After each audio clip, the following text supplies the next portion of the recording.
Okay. Now, You were not limited to the rank that was called for. So, okay, I might actually have to start the interview formally here. Now, Yeah. so I begin by introducing us, then go from there. All right.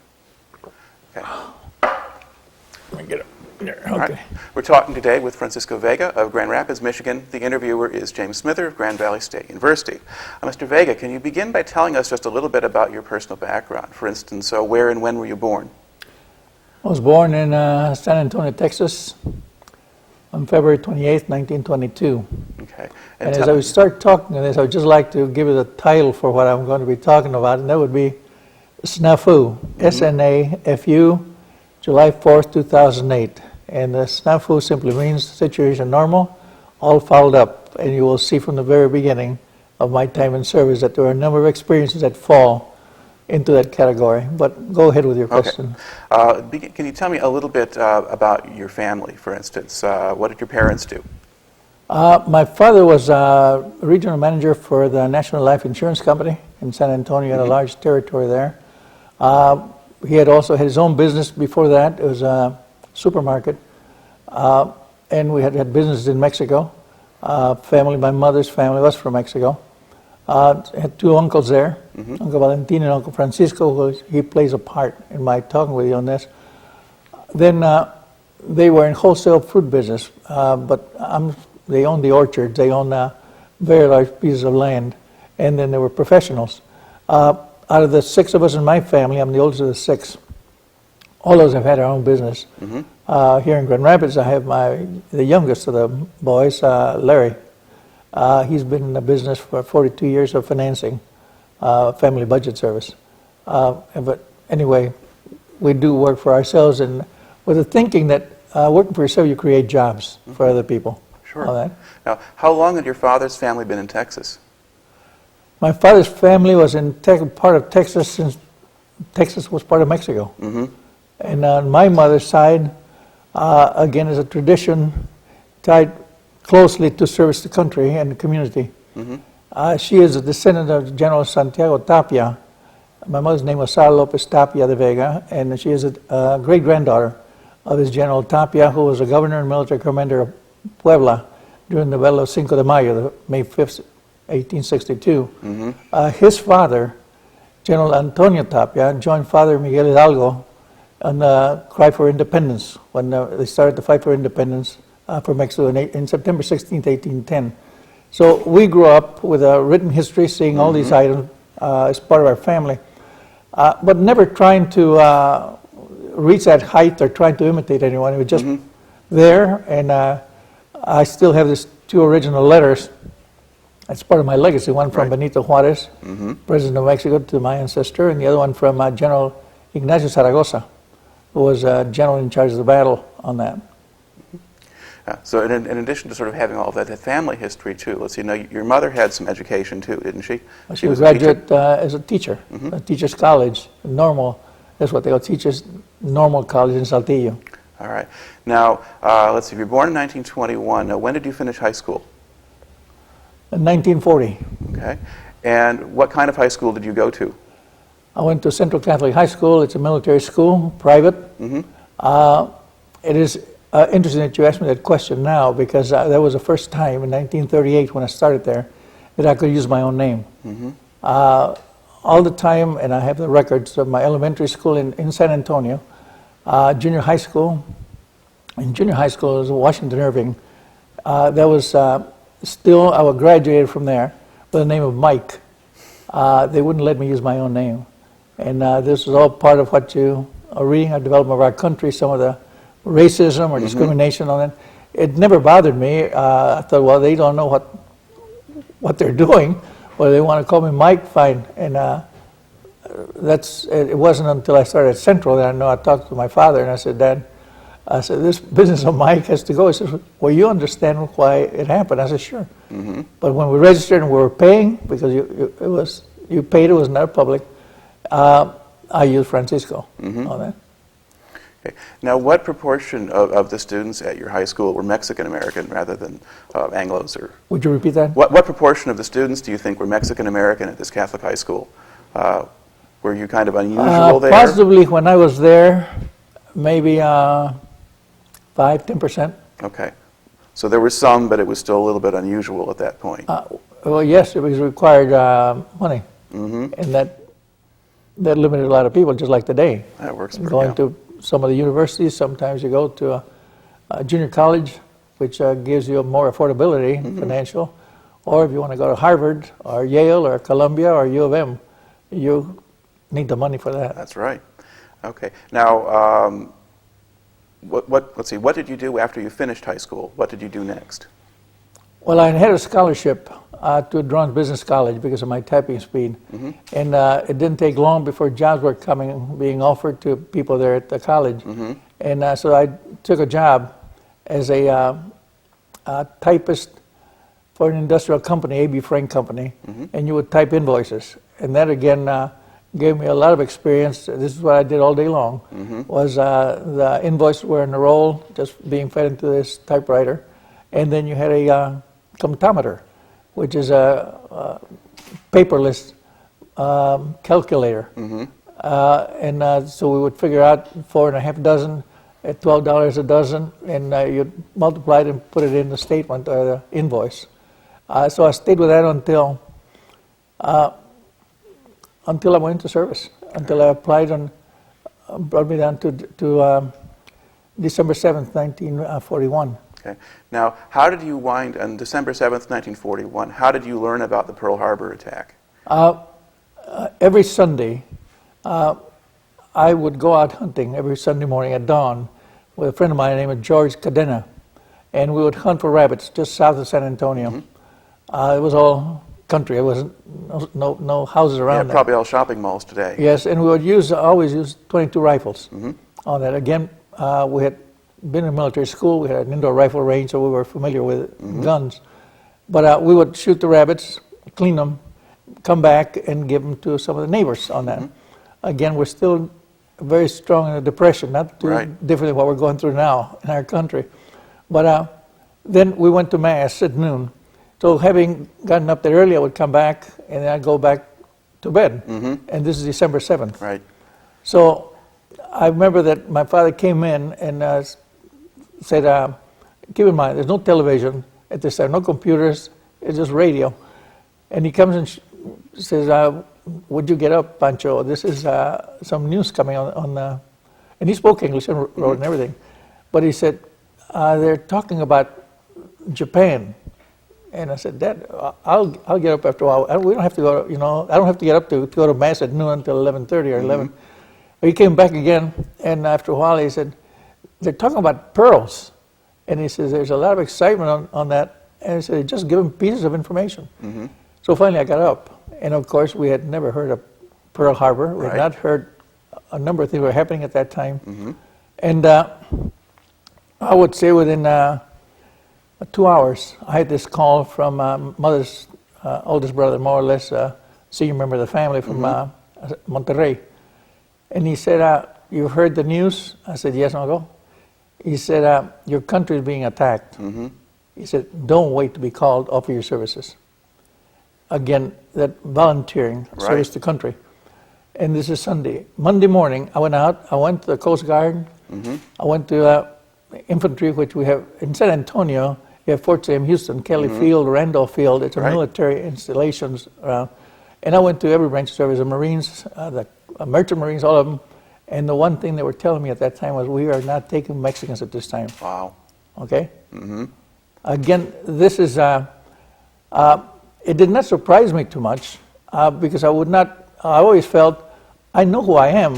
I mean, so I don't know what their problem is. And here we are being attacked. And this is the answer you're getting. I tried every branch of service. And now I came back and said, Dad, I did apply. I'm sure you're going to be calling me. I think he knew that I was not telling the truth. And this came out after I came out of service, not before. But when I tried again, and the same thing was on Tuesday. So I did register. I did not want that, but I did want to have a serial number of 1 because that meant I had volunteered. A number 3 meant that you were drafted. Nothing wrong with it except that being in military school and we all talked about being prepared to serve.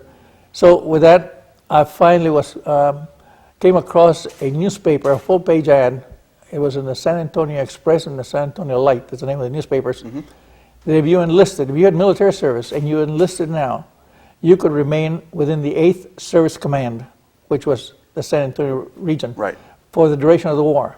In fact, that's the way you were going in. They're being called duration of the war. It was not 12 months or anything. Nope.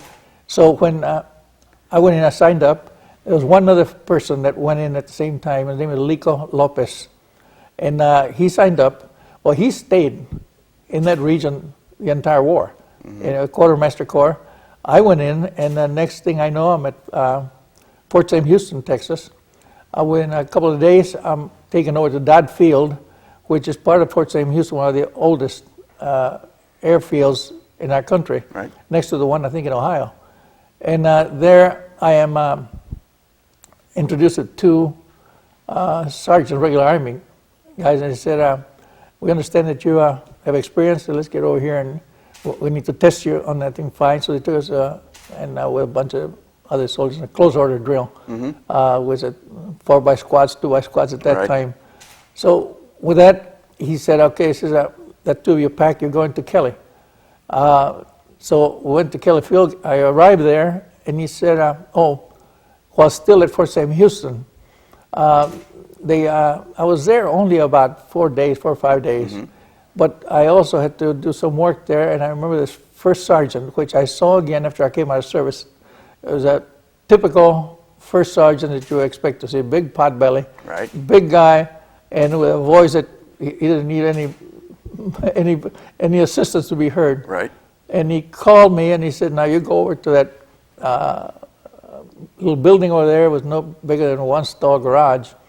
And he said, you'll find some brown bags in there, fill them up with 1 pound of what's in those barrels. So that's what I was doing. And it was saltpeter.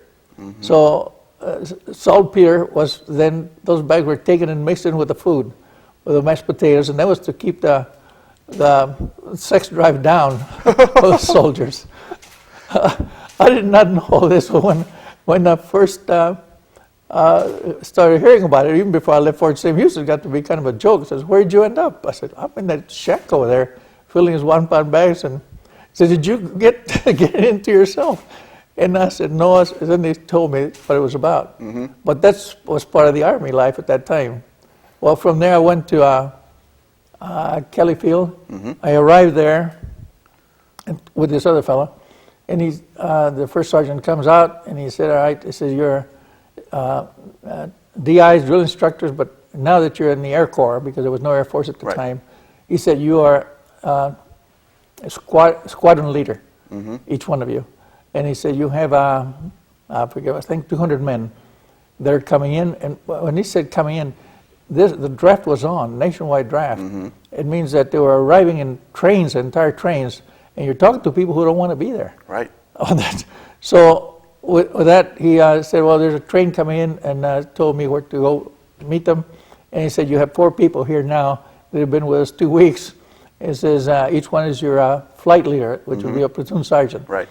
So I talked to them, and they just kept telling me, says, we don't want to be here. And I said, well, I'm in charge, and you're going to do it the Army way, or the Air Corps way, or you're going to do it my way. This I had learned from ROTC. And they didn't know what I was talking about, really, but they knew it was business now. So with that, I divided 200 people who arrived into 50 each, and each one get these guys. And we were in charge then of taking these new recruits to get shots, to get haircuts, to get their clothing, learn how to march, take them out on the rifle range. And a couple of incidents, and this is why that word that I use, snafu, you start seeing the mix-up. We did not have enough rifles, using 2x4s in some cases, just to demonstrate how to march and carry a rifle. But there was a grenade range there at Kelly, and it was simply an area, and you were surrounded by some sandbags, and on the other side was like a deep pit on there. It was a ravine, and you got 4 grenades, and so then they gave me the 4 grenades, and they said, well, you know how to use them? I said, well, yeah. So you pull the pin and get rid of it. And so fine. So with that, I took the 4 squad leaders, I showed him how to do it. You're just going to have the guys watch you. We only have one grenade, and then you throw it over. Well, one of those guys got sick, and that took his place. So I'm standing there with this fellow like we are here, and I said, and the rest of you, I said, you just watch. You're not going to do this now. But I said, here's a grenade. You pull the pin like this, and you drop it. And I said, and I gave it to the fellow. I said, now you do the same thing like that. Well, as I'm talking, the next thing I hear from him is, like this, Sarge, and he's pulled a pin. And we're standing, and of course, the last thing I wanted to do was to get him excited or anything, but he sensed right away something was very wrong. But I grabbed his hand, and he wouldn't open it. And so I need him pretty badly. And I must have raised him off the ground a good 8 inches. And I got it and threw it, and then it exploded. Then I went, that afternoon, when I got through, I went to the headquarters, and I talked to the first sergeant. I said, Sergeant, I have to report we had a problem at the grenade range. And he's joking. He said, with one grenade? Yeah, with one grenade. And he said, what happened? Well, here comes Lieutenant Colonel from the office when they heard me saying of a problem. And he said, why did you have a grenade? Asking me. I said, well, I was given 4 of them. He turns to the sergeant, first sergeant, and said, that was supposed to have been stopped 2 weeks ago. No more grenades. That was another thing that the word just did not get down quick enough. On the shots, they had you would just hear moans at night from all these guys that were giving us shots. And if some day you can see my record of the shots that I received at that time for yellow jaundice, for fever, for a number of them. But what they would do, we would take all these soldiers and take their, they had just a jacket. Try to think of the name, we gave us OD, work clothes, and they would tie it around their waist. Then they would start, we'd be marching, going to this building, and as they started getting close to the building, it went down like a funnel. And then as you got inside this corridor, on either side were small windows, and there were medics there, I guess. I don't know who if they were doctors, I don't think they were. But these guys would go in with their hands on their hips like this, and as we went by, they would get a shot in one arm, another shot in the other arm.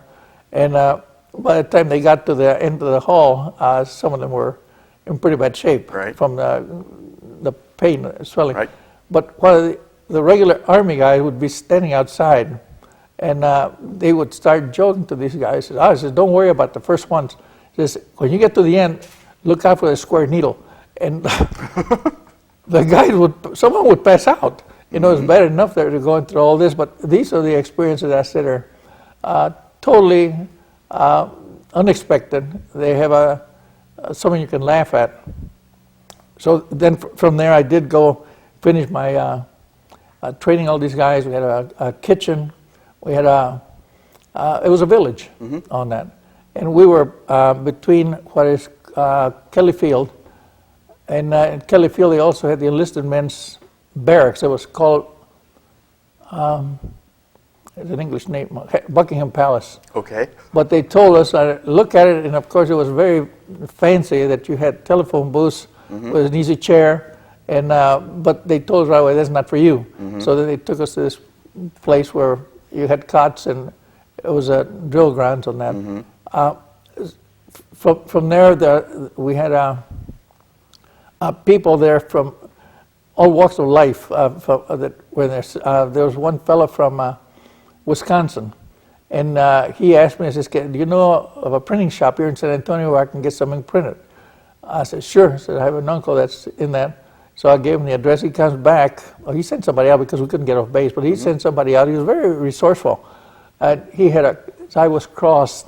They were taking everybody. I mean, there was no discrimination for that. So he's had some cards printed, and he sent them all to Milwaukee, and saying, your son is in service, remember him in your prayers, and don't forget to send a little gift or something. And he was getting mail bags of everything you can imagine on that. So he was getting candy, he was getting clothes, he was getting gloves, money, and he just kept that up as long as I knew him. It was in there. But these are developments of what was going on, how you were bringing in the civilian part, because this is a civilian army. Okay. Now, how long were you doing that drill instructor work? From October till January of 43. 3 then? 3. Yeah. Because this is about, I think it was January 43 when I arrived at Baton Rouge, Louisiana for the Judge Advocate General School, the JAG School. Okay. Now tell us how you wound up going there. By working, we couldn't get off the base, and we had to wait, I think, 2 or 3 months before we could get off. Mm-hmm. But on Sunday, my record of typing was recorded, you know, on that. Mm-hmm. And I remember that this officer came in, I think it was the officer of the day, and called my name out. And he said, we need some help at headquarters. And they wouldn't ask you. I mean, you were told. And I said, well, what is it about? I said, well, you can type. And this is what was used. Right. So as I'm typing, and here comes this, it was like a Western Union teletype with all the information of schools that were available. Right. And as I was looking at them, and I asked officer of the day, I said, is this available for anyone? He said, yes. He said, do you see something you like? I said, well, not yet. Because I saw VMI, Virginia Military Institute, and I did not want military. I wanted a different experience. Right. So pretty soon here comes Judge Advocate General at Louisiana State University in Baton Rouge. And I'd never been there. But I asked him, I said, is that one available? And he just asked me, he said, you want to go there? I said, yes. He said, go back, you leave in the morning. So I left by bus, and I went to Baton Rouge. I arrived there at night. They put us into the stadium, a very big stadium, and I remember it were just getting ready to fall asleep, it was getting dark. This growl, tremendous growl right outside our windows, at least it felt that way. And we started getting a wonder what the heck's going on, who's playing a joke or something, but it was a deep growl, and it just didn't, it continued dying out. So we find out it's a Bengal tiger, which is it's the mascot of LSU. Right. On that. So I was there. We went through quite a bit of training on that. I received my first promotion from there, a PFC. And what kind of training were you getting? The Army regulations. Okay. Went through everything that that's covered by it. And it was there that I first found out what the word provisional meant when it's assigned to a unit. When the designation is attached to a unit, it means that that group is expendable. As you're going in there, chances are you're going to die, and you can be replaced by anyone regardless of rank on that. So it's very important for the higher echelons of command to know that they don't have to look for another sergeant to replace a sergeant. They can put in a warrant officer, they can put anyone they want to get the job done. So I finished there, it was January, I think it was a 2-3 month deal on that. And then upon graduation from that, they assigned me to Altus, Oklahoma. And I was called in, my bags and everything, said, well, you're leaving on the train. He said, here are your tickets. And no, on the bus, he says, here are your tickets. And he said, here's, I don't know what they gave me, about $10. And he said, you get the rest of your money and everything when you arrive in Altus. I didn't know where Altus was, but that's across Texas, and that is a long way. Right. So I get to Altus again about late afternoon, and I couldn't find, I didn't have a place to stay. They didn't tell me where to report or anything. And I had to wait till the next day to leave by train to Altus from Wichita Falls, Texas. So I ran into a military policeman, and I told him, I said, well, I have these orders. I'm supposed to be in Altus, but I understand the train doesn't leave till tomorrow. And he said, have you been to Altus before? I said, no. He said, you're going to want to get out of there as soon as you can. He said, if you can stay on the train, just stay on the train. And again, we were joking. He was familiar with it. So he said, if you want to stay someplace, you can stay in jail over here with us. So I slept that night in the jail there. The next morning, they take me to the station, and there's one coal-burning engine, had one car attached to it. That car is divided in half with a curtain that is passengers and freight on that. The back of that car is open, doesn't have a door. And this is winter time. So I'm the only passenger.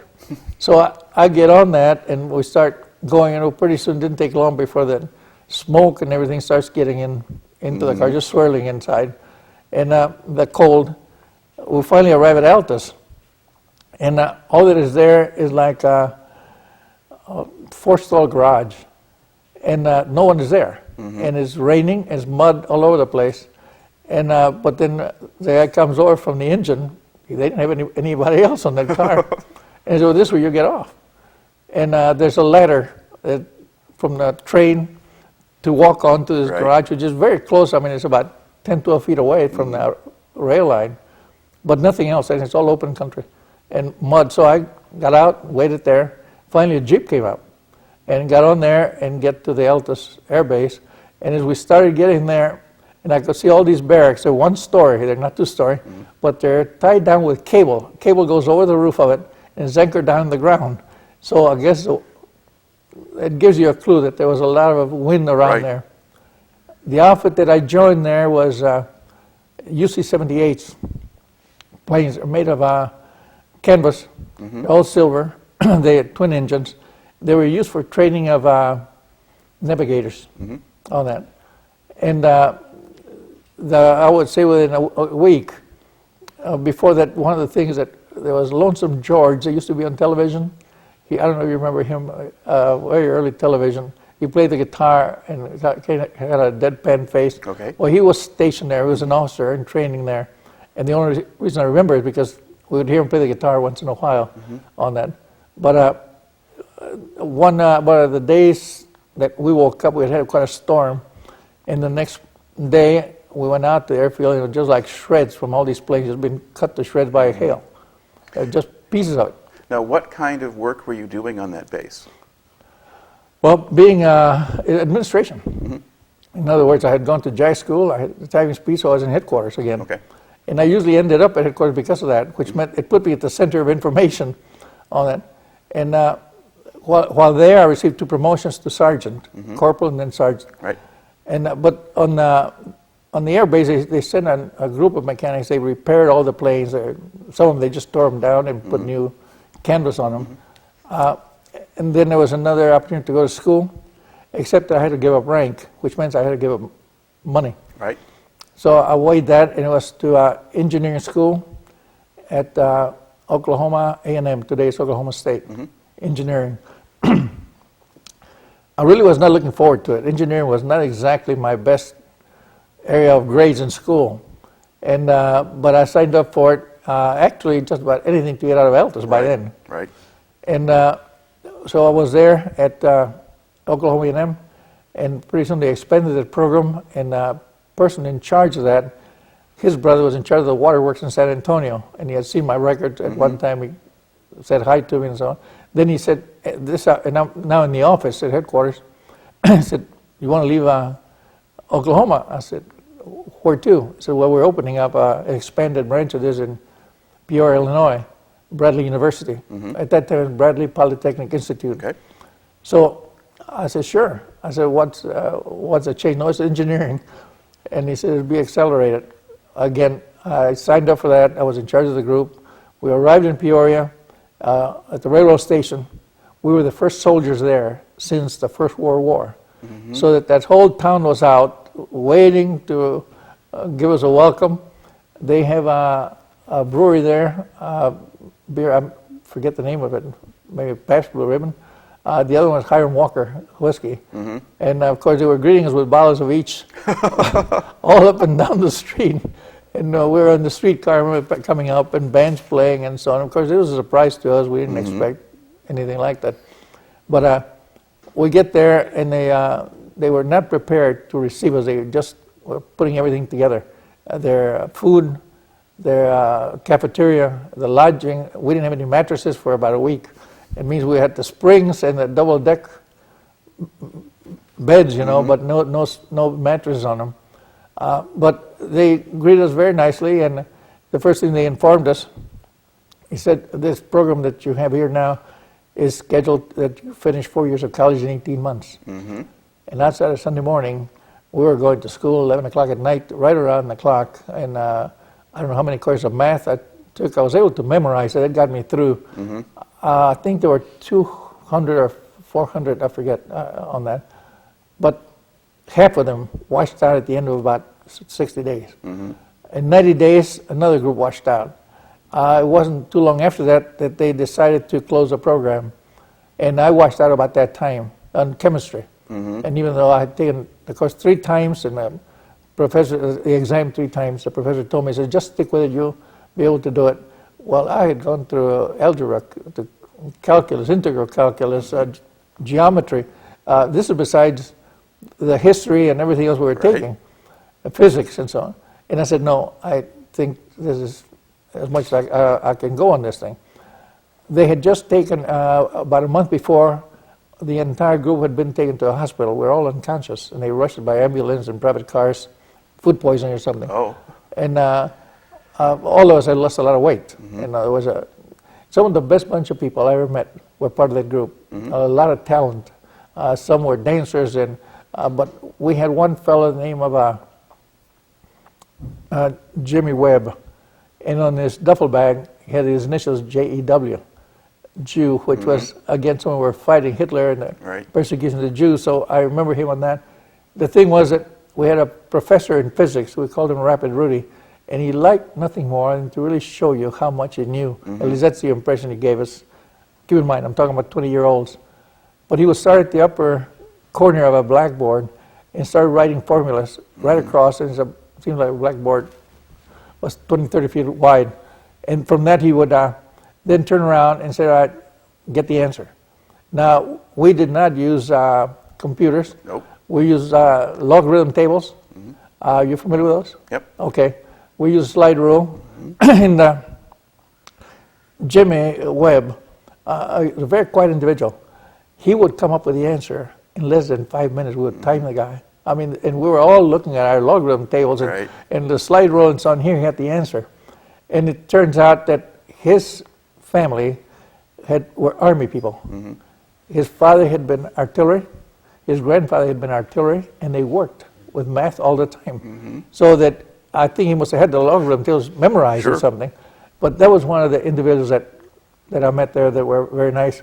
When they closed that program, I ended up going to Jefferson Barracks, Missouri. One of the worst places I've ever been in. But before that, the group that ended there, the last ones that washed out before I did, when they closed the program, they ended up in California under special training. They ended up in 2 invasions in the Pacific, and I would say all of them were killed, just about all, because there was a reunion called at Bradley after the war. And I was unable to go, but I think 4 showed up. And they said that they would not hold another one. One was this one person who came in and had half of his face blown off, and he had artificial work. It had been done. They said, no, it was just too much on that. But that was the group out of Bradley. From there, I went to Jefferson Barracks. Again, I'm a private now. And the next thing I know, I'm in KP, Kitchen Police, which means that you work in the kitchen, but you're getting up at, they come and wake you up, I think, at 3 o'clock in the morning. And you start going in the kitchen and peeling potatoes and getting everything done. Then you have breakfast late, but then you go back to bed. I mean, because you're going to have to get up again.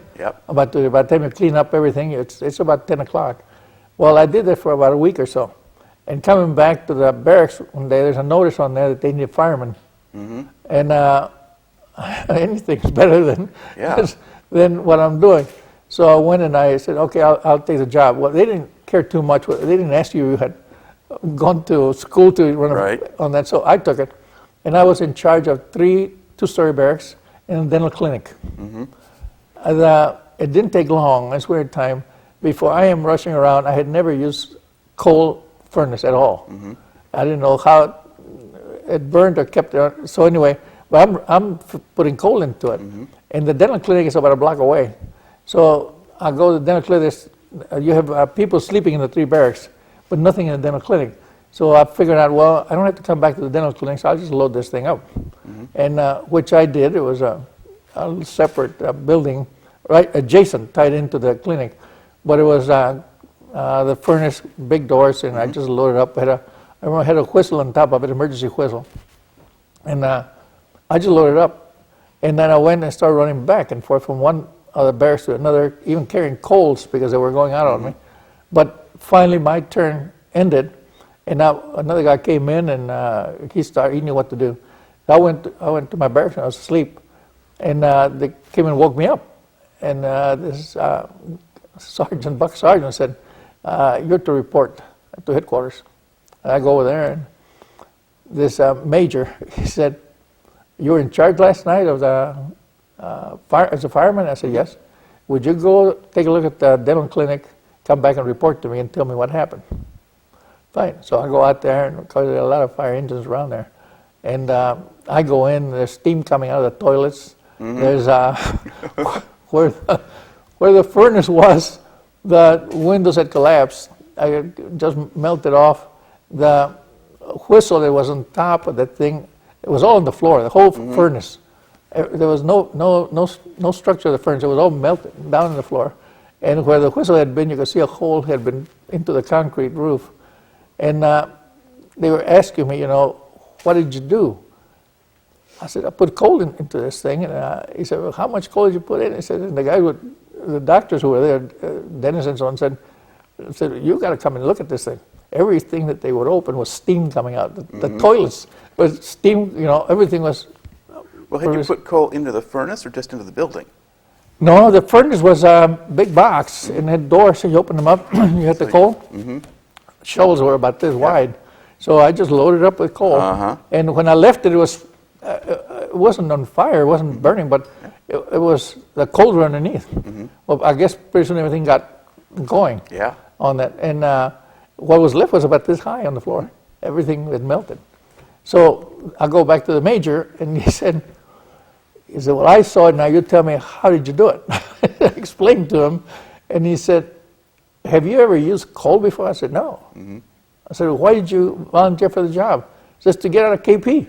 And he said, "Well, what did you use? Where were you raised?" I said, "San Antonio." I said, "What did you use there?" I said, "Natural gas. We open up, light up the match, and that's it."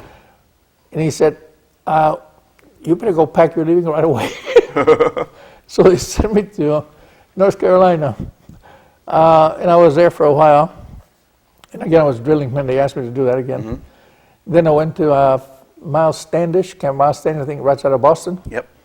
That was another experience. It was a lot of big boulders where we arrived there. Two-story barracks. They were, and this is in, must have been the latter part of April, early part of May. It's part of my service record. You can see it on there. But there were paratroopers. And some of these paratroopers, they had just a strip of hair growing down the middle of their head like that. But they would get up at the two-story barrack level, and you had stairs coming down, a little platform, and they would jump from there. And they would just roll. I mean, they would hit the ground, roll, and get up again, and they were having a good time. I was very tempted to ask them to let me do that, just out of curiosity to see how they were doing it. But that's one group that I saw there. The other, we had a blimp, almost came right down on top of us there. There was a lot of fog. And then I remember it pulled up very quickly. But it just got us away. I think it almost came down on top of some of the buildings there. But then from there, they took us to Boston. This is all happening very rapidly. In fact, my entire time in service was very busy. And we went to Boston. It was at night, late evening or early evening, somewhere in there. It was dark, and they said they got us into this ship, and they said, "Well, this is the ship that the King and Queen of England used for their vacation." And we never saw those quarters. I don't know what they were like, but we started going down, walking down and down until we got down to the metal iron.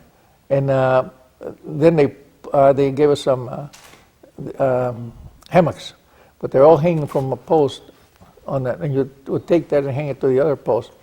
But these hammocks were made for, I think people were 4 feet tall. Right. And as we were going out, then the next day, I didn't hear them move or anything, but we could hear the water right below us. I mean, so we were down pretty close to the outside of the ship, I guess. And hammocks didn't work at all. I just felt like my legs were being bent backwards. So I didn't use that. And of course, then we had water on the floor. It was moving around on that. Finally, when we went out, we were going, we could tell from the sun, we were going, the sun was on our left, so that would have been, yeah. We're going east. Yeah, we're going east. It's coming out. Well, it's on this side of us. But as long as we, and most of the, we're in a convoy. As far as we can see, there were just ships on that, a lot of them. Now, when was this? Was this May of 44? Was that? Yes. Yeah. Okay.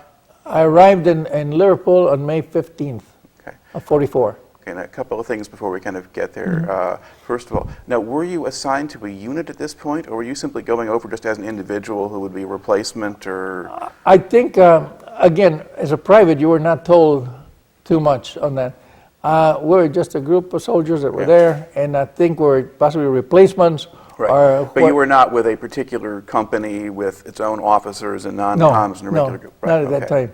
Right. And then when you were crossing the ocean, you were with the convoy and so forth, what was the weather like? It was not as smooth as I would have liked to have seen, but it was not as bad as coming back on that, because there was another, I'll get into it. What we did see, for example, was most of the convoy, the number of ships, were to our right. We had some to the left, but we could see the end of it, maybe 4 or 5 rows of ships on that. And then we had about 4 deaths on that. And there they took the soldiers, they put a piece of metal between their legs, I don't know what it was on that, and they put them on a piece of wood on the side of the ship like this. There was an American flag, and then they tipped that board, and the body just slid down into the ocean on that. There were 4 that died. Do you know what they died from? No. As a private, like I say, you don't get to see too much. You just go there. But what also was of interest was when we had a drill as to where to go when you come out, if you were out on top, because I don't think you could get everybody on the deck that was on that ship or any of these ships. And we would, all of a sudden we started hearing, sounded like wailing dogs, the destroyers. With that sound that they make, howl. And the next thing we knew, there's an explosion. And it was quite a bit of distance from us, but it was submarines. And they blew quite a few of the ships. I mean, all of a sudden you hear some explosion, and you saw the smoke on that, and these destroyers going in and out, some dropping their depth charges. This one time, I'm on the deck. It's our turn to get up there, and we had the rabbi, we had a minister, we had a priest. They had told us who they were if you want to go to confession or council or anything. And I remember all of a sudden somebody yelled a submarine, and the ship actually were not that close together, but all of a sudden here's a periscope right to our right on that. And I thought, my gosh, it's going to crash. It's going to crash into it. But I mean, you could see the periscope. You couldn't miss it at all.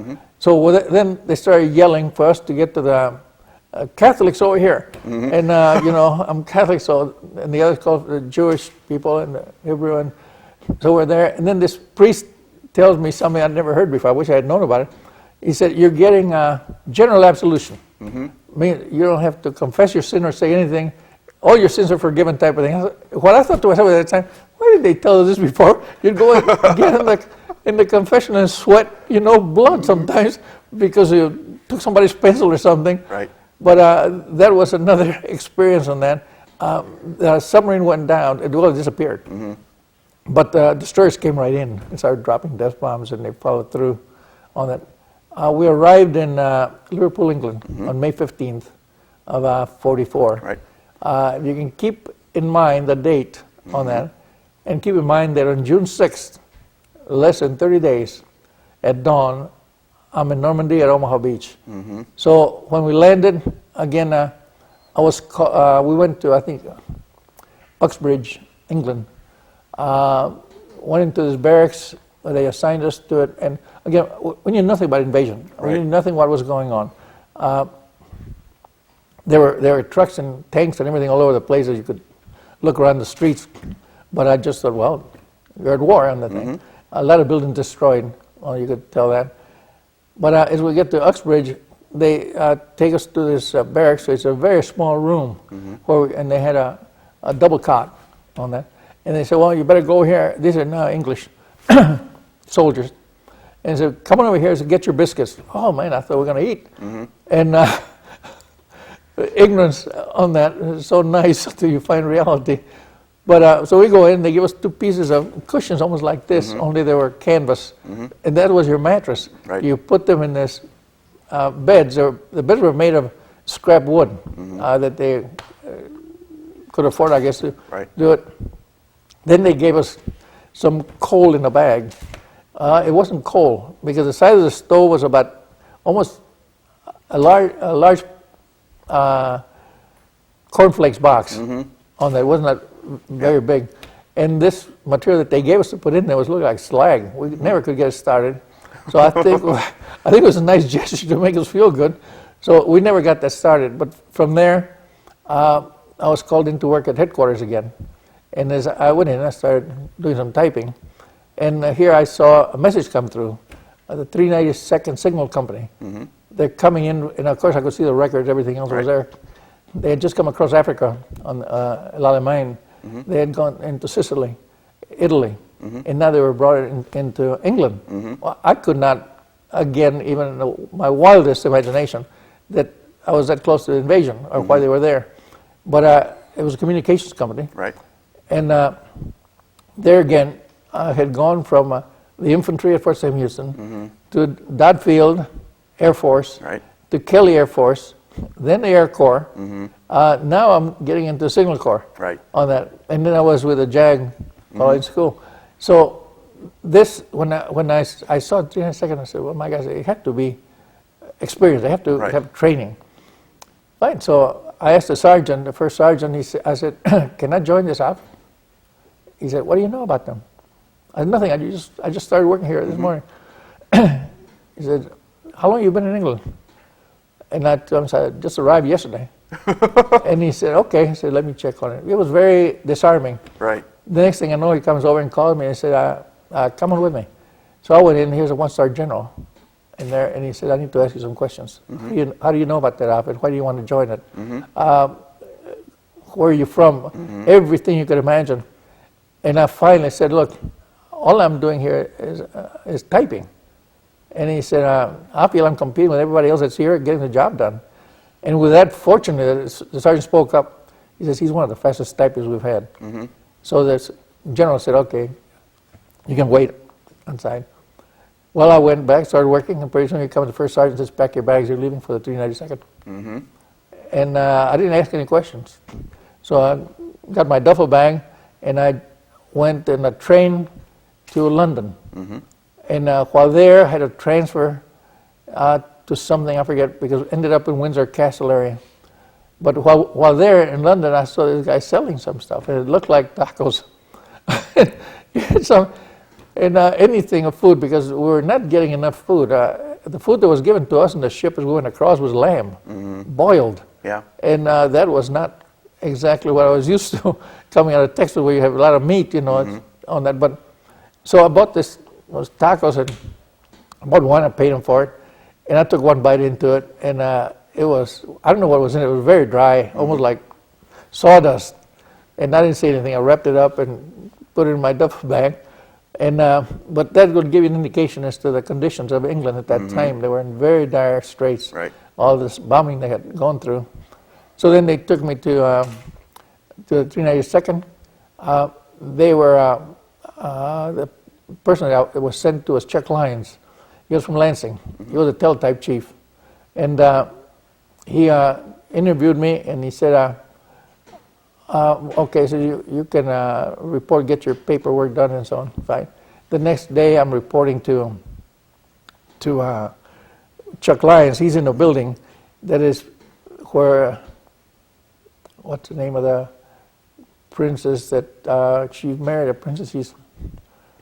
been with Weight Watchers advertising now. Oh, yeah, like Sarah Ferguson. Sarah Ferguson. That's where she's been living. Now, this is on that, but it was a castle. But we just went in through a side door, and in that room was where they had teletypes. So, and by the way, at this point, we're living in pyramidal tents. And there are cots all around. We're in there. And the next morning, well, that evening, I went, checked on there, and I talked to some of the guys, and he said, well, so you're going to report to check in the morning. Fine. Well, the next morning, I woke up and there's barbed wire around each one of all these tents on that. Again, I thought, well, part of the war deal. I didn't think much about it. So then the next day, when we were going over to check, this fellow says, I'm your escort. And it was an English special force, what do you call it, commando on that. And he had boots that had an iron, like a horseshoe on the heel on that. And he was in his full uniform. So he escorted us to this house where this castle deal, we went in there. And I remember Chuck said, okay, he said, come on over, let me test you out on that thing. So he sent me this typewriter, and this teletype. And he said, well, take a little while to get familiar with it. And he said, have you ever used a teletype? I said, no. He said, well, it's the same as a typewriter. So I did. I practiced for about 20 minutes or so. Then he said, okay, why don't you go ahead and type this? Well, I started typing and it jammed. And so, well, I don't think I'm nervous. So I tried it again and it jammed again. And then he came over and he said, well, leave that one alone. Just come over here. He put me on another teletype.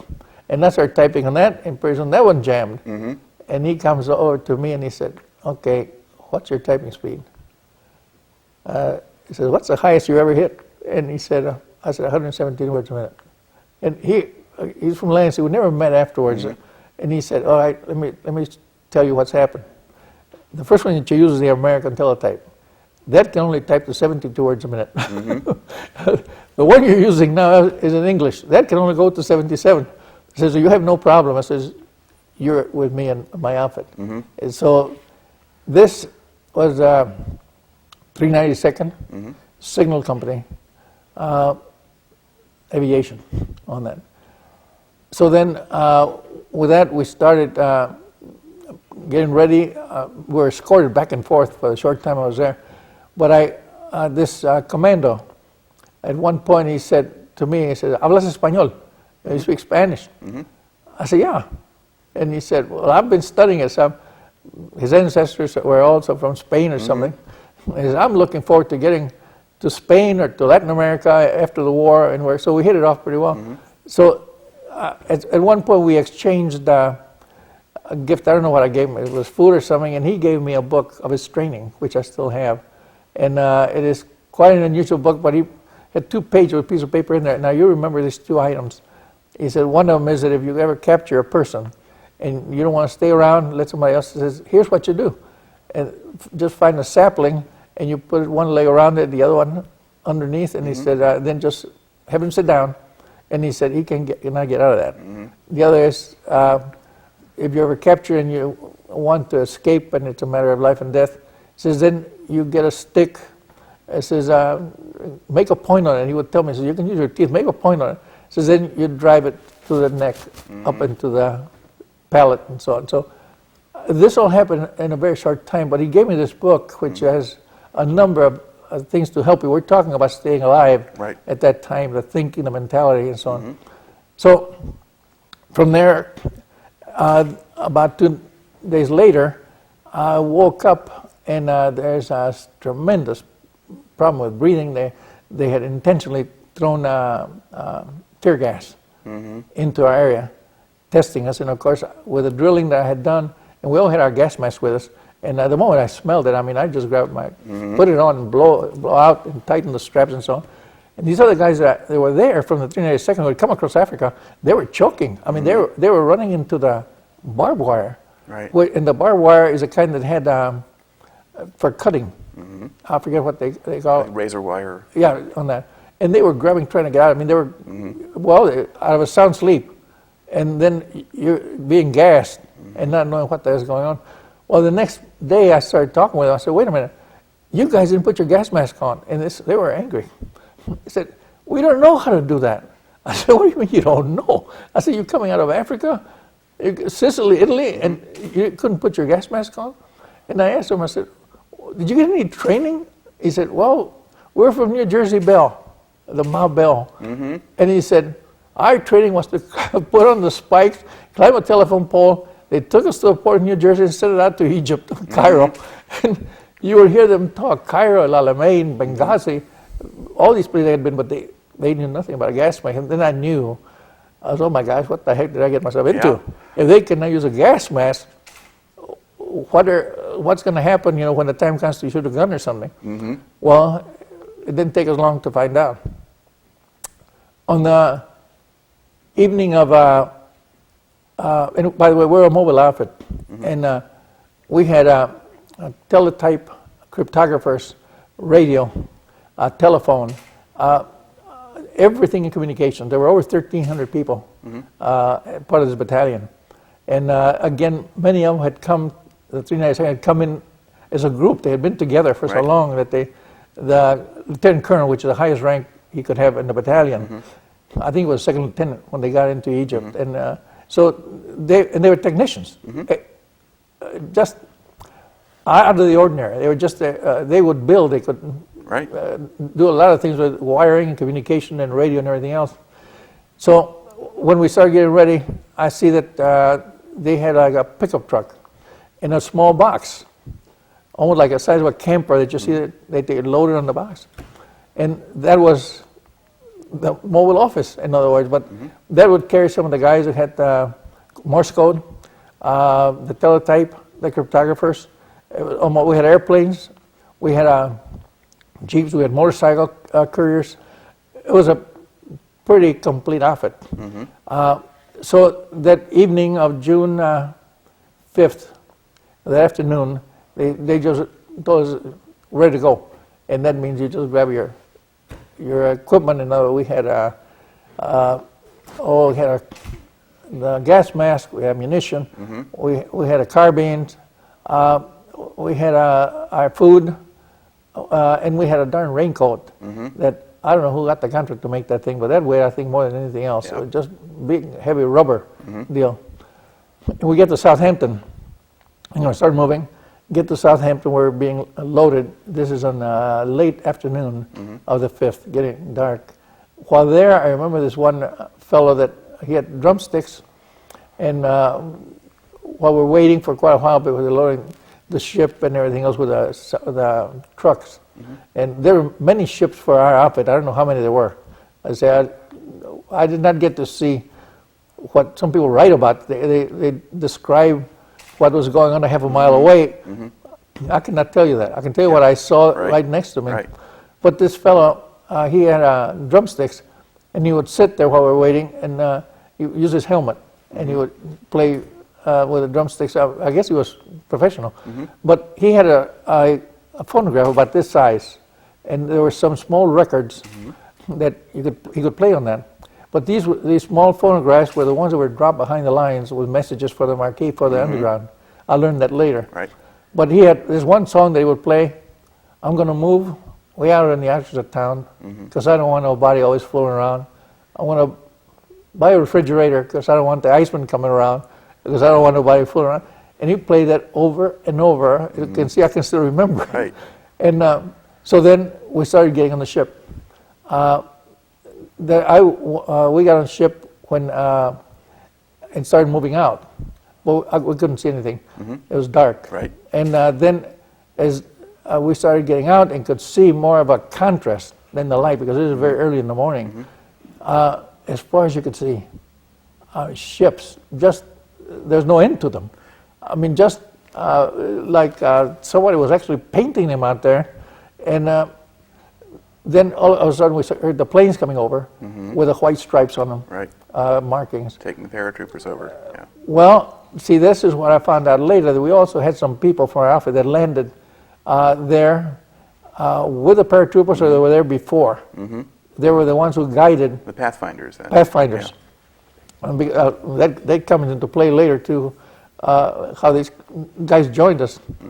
But so we're moving on the thing, and the next thing that we know is we stop, and they start dropping the net over the side. Now I had gone through all of this training of climbing a net. There was on at Kelly Field, every place. But those nets were held by, say, like 2 posts, telephone pole, and you go one side and down the other. And I remember that I said, fine. So we go, well, there was a fellow by the name of Pelletier on our outfit. He was from Boston, quite heavy guy, older than we were. Maybe he was 29 or 30, I don't recall. But quite heavy, and he didn't want to go over the side because he was afraid. Right.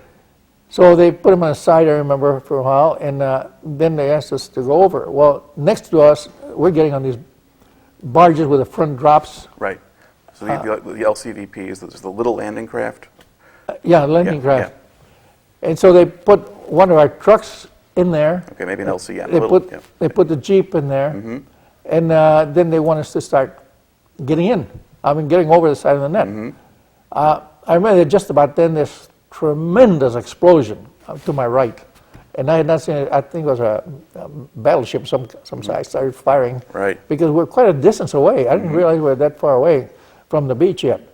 But they fired, and I remember turning around and yelling, says, "What the heck's wrong with you? You know, that you're firing so close." Like if they would listen, but it was just a reaction now of, yes. And at this point, did you have any idea what you were supposed to be doing or why you were there? Had they told you anything yet?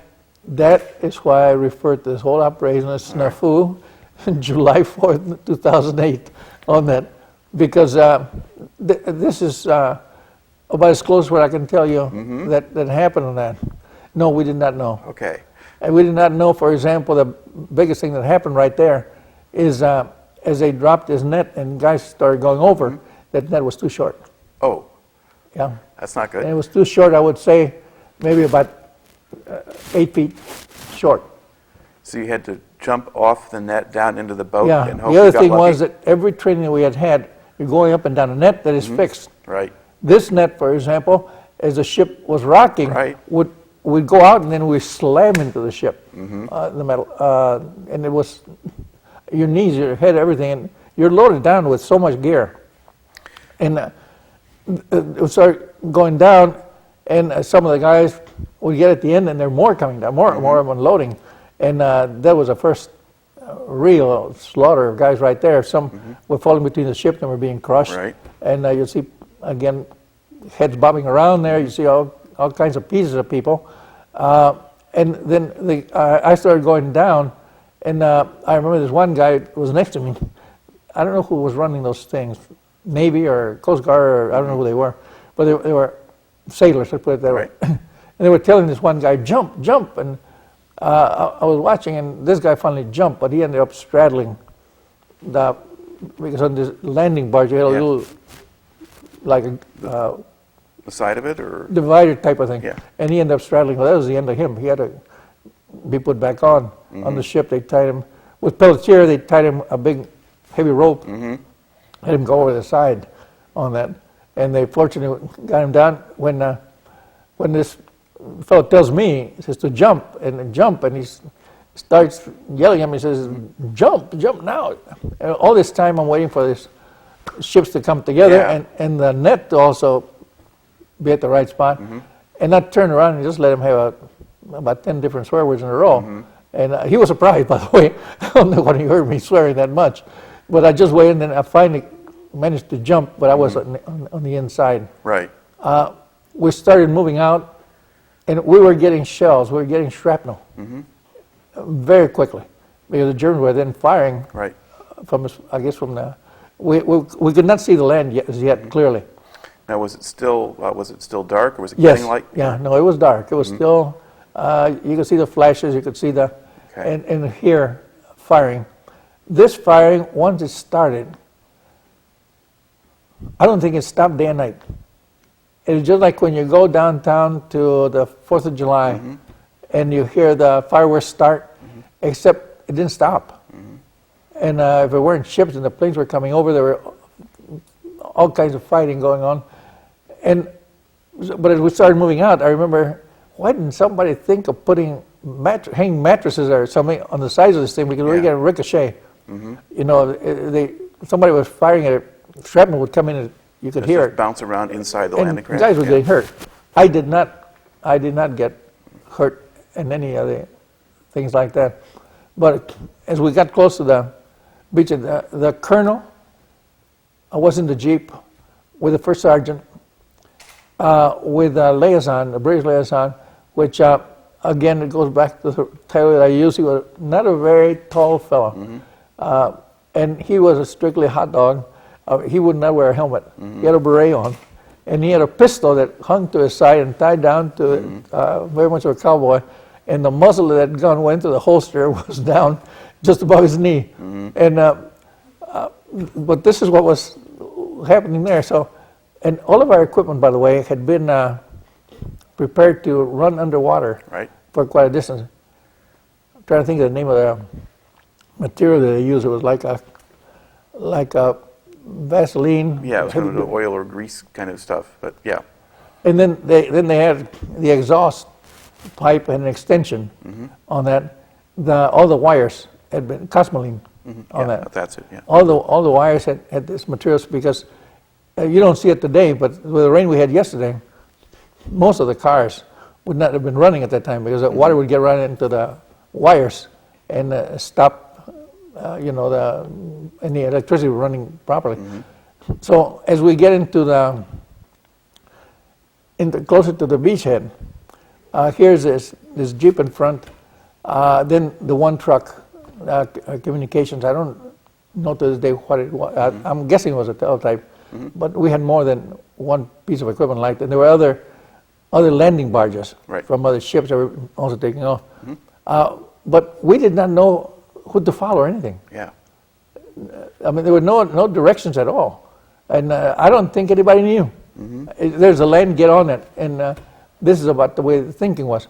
Most of the thinking, and just generalize it, was, we're going over there, we're going to kill Hitler, we're going to come back. Right.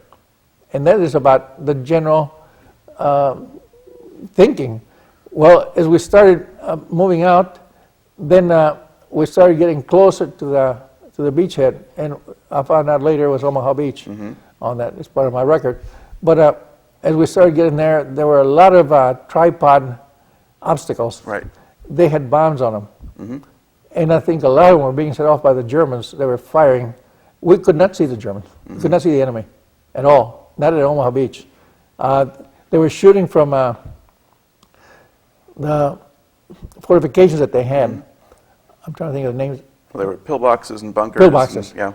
And they were just shooting out of those openings that they had on that, and they were just raking. I mean, they were just raking the beachhead, plus hitting all these mines. We started getting close, and like I mentioned to you before, John Wayne was not there. None of the movie stars were there. I know they've done a good job on it, and it was necessary, but we didn't know where to go. And I remember that as the Jeep goes off on that, there was a plank with holes in it. They used those for making the emergency landing fields, which they built right there on top afterwards, very quickly, to land some planes.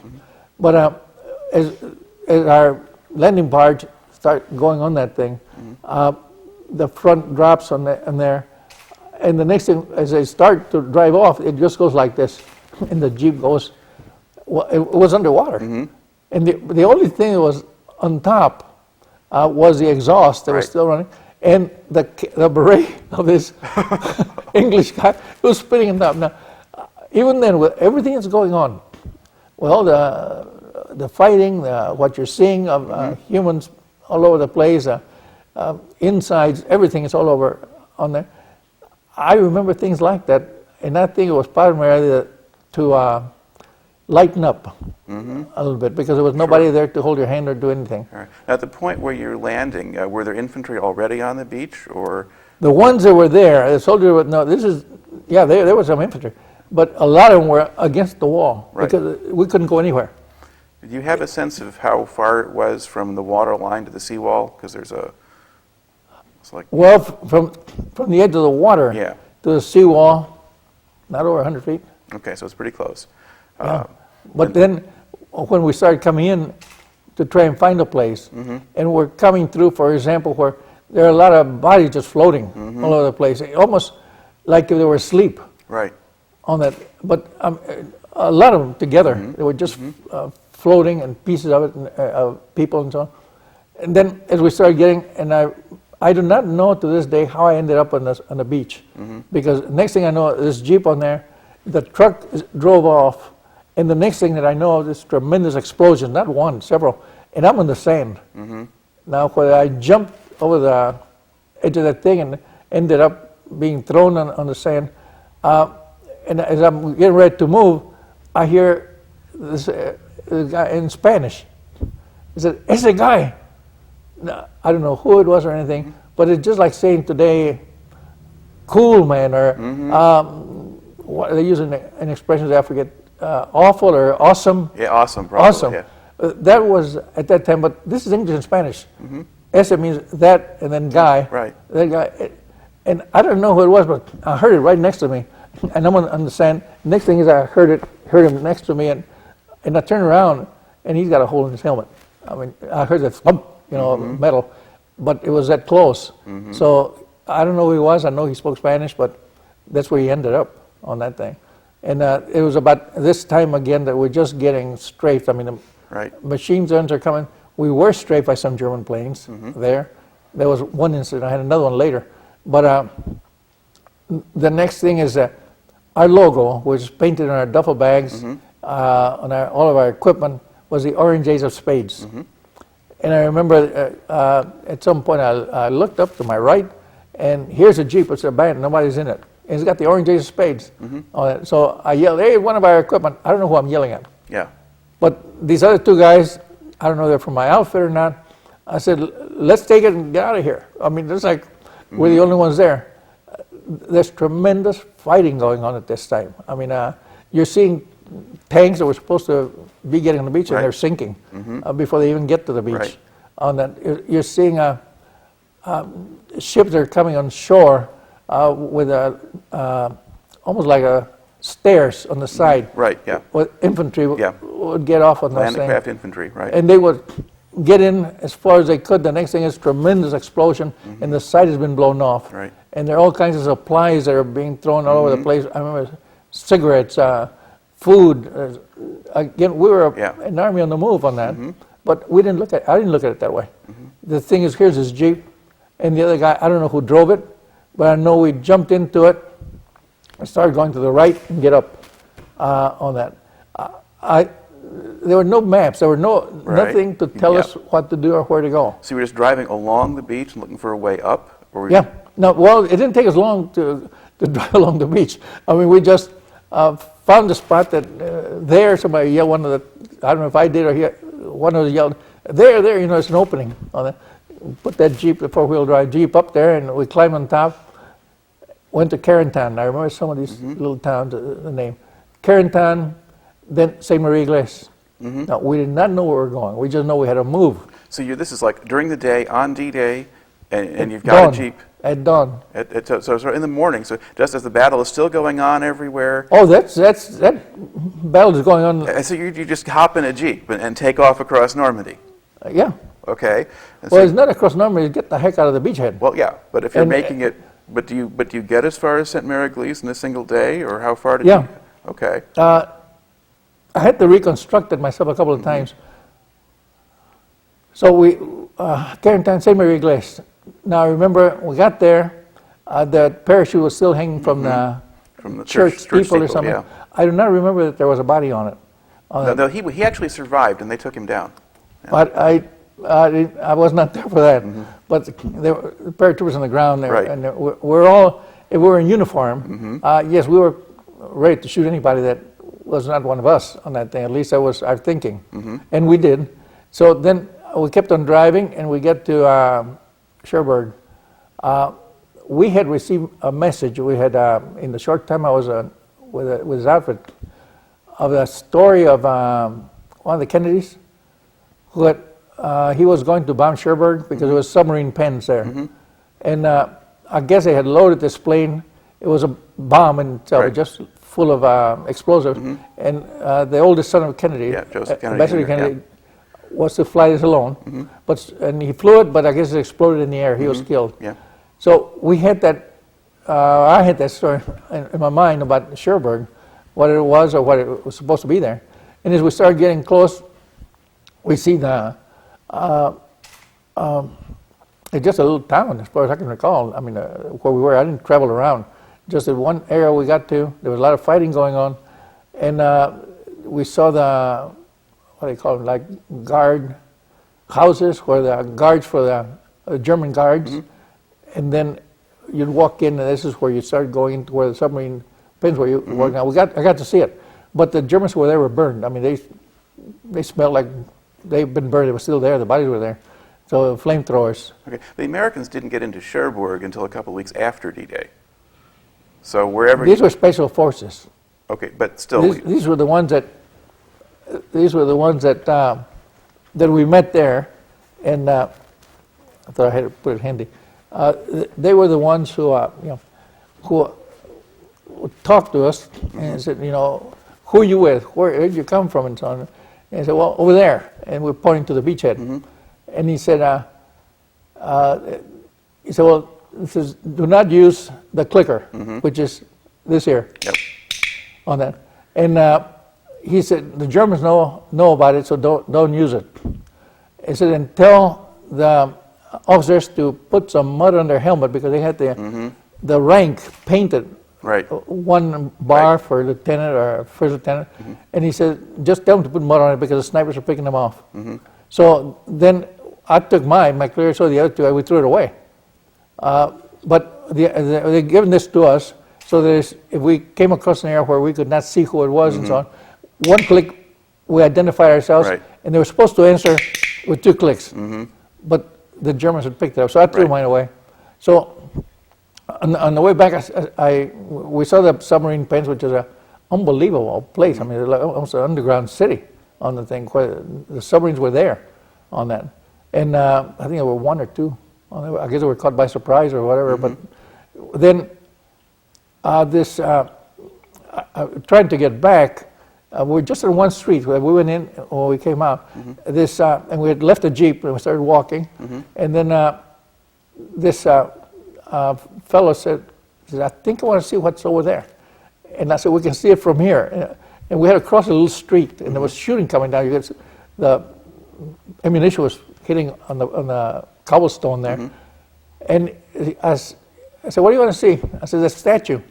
Well, that was a statue of somebody. I'd like to go back. I've never been back. Could have been Napoleon on horseback, something like that. It had a little fence around it. Well, just as we were getting ready to do it, there's a darn thump, and some large bullet hit the horse, the statue, and put a hole in it. And by then, we had just run across the street. Well, there's a little bookstore there, and we didn't want to touch anything because we knew there was a lot of, what do you call them, bombs. Booby traps? Booby traps. We were very conscious of that. There was soap, booby traps, and all this kind of stuff. There was in a soap, if you pick up a bar of soap and you started using it, as you wore down, it would explode on you. But so I walked in, there's a book on the floor. It has a stamp of the Nazi Germany. And I said, well, I don't think there's anything on this. So I just took that page, tore it off, put it in my pocket, which I've kept on there. But we then started back again, got back across the street, got back in the Jeep, and drove back. We drove as far as where we could see the beachhead was there. We left the Jeep and we started walking. Now, by now, most of the Germans have been pushed back from the beachhead. And so then you can start figuring out how long did it take. Was it 50 miles on that? I've tried to reconstruct that myself. But as we came back, these pillboxes were connected by tunnels or? No, they were trenches. Trenches, that you walked through. And at one point, this fellow, the other 2 guys were still together, the 3 of us. And there's one fellow ahead of me, and as we started going, and there's a pillbox, and then we see the pillbox, see the entrance to it, but then there's a turn there of this, well, it's a trench on that. And as we started getting to it, we heard something, and we all stopped. And this guy ahead of me, what is it? So the next thing we heard from them, coming to us, we didn't have anything to answer. And I told him, ask him where the Yankees play. And he did. So where do the Yankees play? The answer came back, it was not New York, it was something way off. And we just looked at each other, and grenades went right in.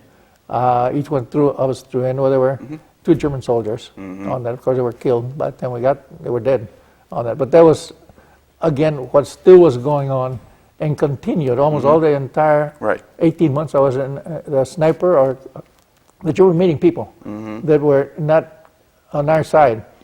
From there, we started walking, and then we started seeing some of our people, and say, well, where do we join? Where are we at? So, well, just stay. Now we're going from where we landed to the left, and we had to go up, climb up on that. As we started climbing, we see that they have put some ribbon, a white ribbon, and we have to stay within a white ribbon. And it goes up, and then it stakes, and it turns, it goes up again.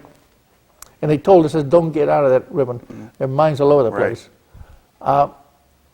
We started walking, and I know we had to make a turn, and this fellow is no farther away than the door over there. And as he makes a turn, it's a terrific explosion. He steps back from that ribbon, and his foot is gone. I mean, he stepped on the mine. So we joined our outfit. They had us in a area that was a big area with hedgerows around it.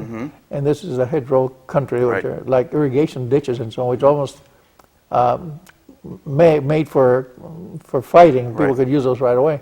So we were in there. We knew now we were with our own outfit. And I remember some tanks started coming through, and I may have been Patton's on that. Patton wasn't there yet, but there were tanks. And I remember we were yelling at them as they were coming through. I said, go back, it's over, you're too late. But again, we're talking 22-year-old guys, I guess looking for something different than what we had to face. Then next day or so, we started to move out. And as we're going, I'm in the first vehicle next to the colonel, the first sergeant, with Chuck Lyons. And as we're moving very slowly, all of a sudden this guy started yelling at us. And I'm in there, again, maybe 20, 30 feet away at the most. And there's some of our guys who landed there, the Pathfinders. And they were very happy to see us. They had been inside this house that was all bombed out. And they had the door was hanging on the side. And these guys come out and they, hey, we're happy we found you. And they start coming over. The last guy that was coming out, for some reason, he closes the door. He pulls it, and it's a tremendous explosion. I mean, again, another bomb was there. Something happened, and he was slightly injured. And then, so then we kept on moving. We get to Laval, I think it's Laval, France, and that's when the first. No, we're not Laval yet. From there, they moved us to Grand Camp-Levan, which is still on the. That's on the channel. It's on the channel. Yeah. But I would say it's from we landed here at the beachhead. It's over to the right, quite a distance. Yeah, it's ways west of there. Yeah, kind of between the Omaha Beach and Utah Beach, in between. And there we started communications. Now we had people that were because the size of the battalion, we had people in England. We had small groups that went with. We were the communication for SHAFE, for the 9th Air Force, and for ground forces under the soldier, what's his name? Bradley, on that. And when some of the soldiers would come across something that was stopping them, some of the ground troops, then our people who were with them would contact us and say, all right, we'll run across this. We had the war room right next to us. It closes this cabinet is there, and we'd give them the tape. They in turn would decide what kind of ordnance to use, and we'd send it back. And if it was usually, for example, that a lot of your, we call them the dot guys, Morse code, Right. because that was more portable. That is what went out, and pretty soon here comes a plane. P-47 is the rule. Yep. Flying tanks, and they would get rid of that problem. So this is what our role was. When we were getting ready to move out from, or when they got us together there at that hedgerow country, we were instructed right there. It says you are not to take any top secret, any confidential, restricted, no messages except red line and urgent red line. And he said, we don't care who it's coming from because we have to keep the lines open just for the war, what was going on. So we saw a number of messages coming through from generals, from a number of people pretty high up. Says, you're interfering, you're not, we wouldn't even answer it. And here you're talking about I landed there as a private. And we had that much authority. We get that and get rid of it. Right. But we started moving when we were at Grand Camp-Levant when they put us there. And I really want to check this out at some point. I saw, for example, that they brought in for the teletype. They brought in a cable. There's some people in like wetsuits. And they connected our cable from the teletype to England. Yeah, because they ran communications cables through the channel. Well, that was the safest. In other words, everything else that we used was air. Right. And it could be intercepted. But I was just fascinated by seeing that. We had an incident there that we were working 4 hours and resting 4 hours. I mean, right around the clock. So you were pretty well beat. And I remember that at one time we were get a weapons carrier. It's a small truck with seats on there. And they would take, say, 2 of us or 4 of us in and then pick up the other guys, bring them back. But in order to get to this Grand Camp-Levant, they had a very narrow alley. And that was guarded to the hilt on that. And I remember there's 2 lieutenants, we called them, what was the name of the soapbox where you had a couple of twins on it? Anyway, we called it name because they always carried comic books. And I could not understand a person with that rank being attracted to comic books at wartime. They always had them folded into their hip pocket. And they were one of them was a guard that accompanied us, an officer, to get through this at night to where we worked. Right. And as we're coming to this alley, and you had a word that you had a code word. Password, yeah. Password. But on either side, you had, well, I guess they were MPs or on that. And they would not hesitate at all because you had other people would try to get through, and their equipment had been dragged right out of there. I mean, they'd been shot up pretty badly. And I don't know if they were our soldiers or not, but we get through, we get in there, and this guy, they picked us up at night. And the first thing he does, you know, he takes out, he's looking at this thing, trying to read. Oh my gosh, what's the matter with these people? Anyway, we get there, and he cannot remember the word. Oh. And all of us, you know, start swearing at this guy. I said, remember the word, and all we could hear out there were the bolts moving already on the MPs. He finally remembered. So we got through. And I don't know who hit the guy afterwards, but it was an enlisted man. Nobody said a word. But those were very close calls that sometimes referred to as friendly fire. That's the way these things could come about. I remember while there, we sent a message for the St. Louis breakthrough because we couldn't get off the beachhead. We were getting 88s, I think they called them. It was a very good gun that the Germans had. They put them in a tank or artillery, whatever. But they were reaching us on there. And in fact, at one time while there at Grand Camp-Levant, the message comes through. And man, I tore the thing off and I gave it to Chuck. Chuck, look what the heck's happening. So they sent the message that the Germans are using gas. And that they had experienced it wherever the guy was.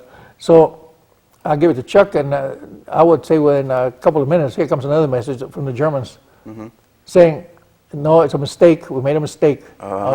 So those things happened at that moment, Yeah. right then and there. And so we did not retaliate. We did not, but we gave it to the war room right there. And man, that message went out. You know, we're going to retaliate, but they didn't. Yeah. Another time I was called by, I had just gone to bed. And like I said, we're sleeping there in a tent. We're sleeping in we have a trench for us to get in because of the, at night, no one was supposed to get in there. No planes, or ours or anyone. And you had tracers. And that thing would go almost like fingers. Right. And bring anything down that was there, friend or foe. Because next to us, about a block away, there were 55-gallon drums stored as high as you could see them that day. And it wouldn't take you could do it with a 30-30 and really blow up the whole place. But, and it was under camouflage. But this one night I remember that I'm just getting ready to go to bed, and this searchlight started coming on, and firing's going on all the time. But all of a sudden these tracers started coming in from far off what would be Omaha Beach is over here. It's coming from the north to the south. Yeah. And we heard the plane.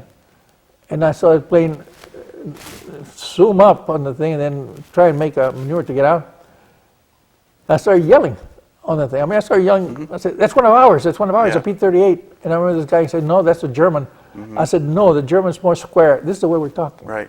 Right. And all this time, this planes are blinking lights and trying to get out of there. Somehow I got in there by mistake. But it didn't take long. All these tracers just came through and he came down. Yeah. The next morning, as we were going to work on the thing, the plane was there, in pieces of what was left of the pilot. But again, they were not supposed to get in there. Right. They had a number of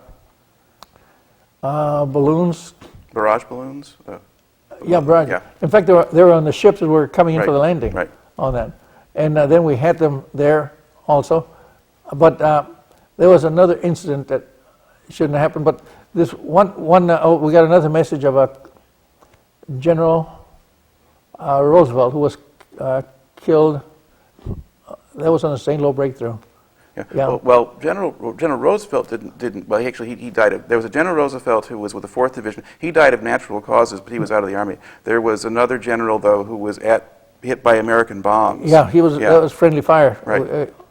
All right, coming to the St. Louis breakthrough, I'd just gone to bed, and they come over and they said, "Chuck wants you. He needs you." I said, "To heck with him." I said, I mean, we're working 4 hours, resting 4 hours, right around the clock. I mean, you just have time to get a bite to eat, and we didn't take our shoes off for over a month on that. So you were busy on that. So I started swearing. I said, "No, I'm not. I've got to get somebody. Tell him to get somebody else. No, he wants you." Well, pretty soon he comes the MP, and he says, "Get up." I said, "You need it." Okay. So I'll go in, and Chuck said, "Pancho, we have to send this message." It says there are 2 messages, each is 8 feet long, and he said, "I need you on this one." They need the fast So guy. he took. Well, we had to send it out quick, so it means a lot of numbers, and coded and so on. But we could read it. We knew what it was before, and so he took one, and I took the other one, and we started sending it out. Well, this was the entire battle plan for the St. Louis breakthrough, and it started out and we saw this, where they would drop. Some very fresh planes came in. I think they were P-38s, and they dropped a flare of a color over there, another one over here, another here. It was square. The next thing is, you started getting planes coming over, and they didn't stop. Yeah. I mean, you had English, you had the B-17s, you had the B-24s, you had all kinds of bombers coming through, and they were just getting over that area and started dropping the bombs right in that square. And we got the message very quickly, friendly fire, and this role. General McNair was the general who got killed. It was a very high-ranking. No, I'm talking one of the Roosevelts. No, but the only, wait a minute. What? Yeah. The only Roosevelt, there was only one Roosevelt in the area, and he wasn't there by then, but there was a very famous general, or a very high-ranking general named McNair, who was like head of the infantry. He was there inspecting things behind the lines, and he got killed. And then there were some others, but not a Roosevelt, at least not a general Roosevelt. I'll double check it on that thing. It was related to the presidents, and I'm thinking it was part of the Theodore Roosevelt family on that. Well, He got it. Well, I'll check it for you to be correct, but that's what I can recall. And then we started getting this. Bombs were dropped, and then a lot of smoke started going up. A lot of black smoke, and we could feel that trembling, and you can see the distance from the beachhead to St. Louis. I mean, we could feel it. This great big cloud started going up, and then it started to rain. And it was then the soldiers who were being brought back, the prisoners, pretty soon, they were coming back. They had blood from their nose, from their ears, from concussion. Right. They were really in bad shape. I mean, they really got in a beating, and they were just piled into trucks on that. They were the prisoners. When we got to the point of moving out of there, we really couldn't believe they were finally getting on the beachhead, because they were moving, soldiers were moving in, but they were not making the progress that we had hoped. They were being blocked there. But with the opening of St. Louis breakthrough, we moved out of there. We stopped at Laval, Laval, France. I'd have to look at the map where that is. Now there was joined by Patton. It was by Bradley, Montgomery. I forget some other people who were there. Eisenhower was not there. But I remember that Chuck, we set up the mobile outfit. And Chuck comes over and he taps on his shoulder, says, send this message out for him. Fine. So if you were sending out a message, and whoever you were going to send it to, you want to get their attention, they're sending a message, you hit the letter K repeatedly. That means I've got high priority. Right. So when this happened, I started, he told me, he says, this is for the, what was it, Third Army? No, not Third Army. What was it? Anyway, what happened was that I looked down and I saw shiny boots. And they were riding boots. And we're not in a place where anybody's got shiny anything there. Yes. And I thought, oh my, I know who it is. So I wasn't looking up at him. But as I turned around, then he gave me his where to call on that. So I kept hitting the K, and then I put on the teletype. I said, General Patton here, I have a message for you. He comes back. He's sitting right back of me right here. And you could read what's going on. What comes back is, no shit. So then I hit the K again, and I tell him again, message here from General Patton. He comes back with the same thing. No shit. And General Patton says, and I looked around, of course you could see this ivory pistols, and I mean, he was like he was going to be on a parade on that. But he always was immaculate, I mean, for his role in what he was head of the Army, Third Army, right?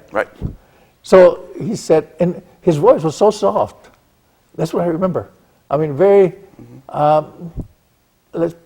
much in control. He knew what he was doing. He was talking very softly, like a person who was really practice speaking and sucking your stomach and all this stuff. He just softly says, let me try it. I stepped out, and I didn't know he could type or anything. But he starts typing, and I don't know what he said, because I wish I had kept it. But what came back was, yes, sir. And I knew he could swear like no one. So that was, and I had that teletype copy for a long time, but it had, yes, sir. That's what it came back. So he knew who it was then. So then from there, when we moved in there, before it was a joining of this group. Like I mentioned, the different people of command and so on. And we had a camouflage. We were on a lot of trees. But just as we're coming in there, we're just starting to park on that. And we had the trucks, I think 4x4s or something. They were canvas covered. They were a little larger. But where the driver is, it was open. And they had a ring. And they had 50 calibers mounted on those things. So as we're coming in, we park in there, and the next thing you heard was just very soft, I think, and somebody yelled, "I'm hit." We knew it was a sniper. And of course, all this, it was like we're in, like in a forest, trees on there. And this was an area that'd be well away from wherever there was supposed to be a front line, too. If you've got you should be some ways away from where there should have been any Germans. Yeah, well, we're not expecting them. And again, we have moved in. We have a lot of troops there. We're all U.S. soldiers. We've taken that area. We've come to a little breakthrough. They're stopping now, and we're not expecting anything like that. But the moment we heard that, and somebody yelled, "I'm hit," and it was sniper went out, and these guys on our trucks got into those 50 calibers, and anybody else, I think I had a Thompson with me by then, and we just started shooting into the trees all over, and we had more damage from the big branches we were knocking down than the bullet. This guy was hit, I think, in the shoulder. I think we were trying to kill him or something. They mistook him for somebody else. But that was another incident where this was constant all the way through Europe, the sniper fire. All right. Now, at this point, I'm going to give us a break for a minute. It's already 12 o'clock, and we're not done. So I'm just going to unhook and wake somebody up here and use a facility if you want it. I'm fine. I'll get up. Thank you.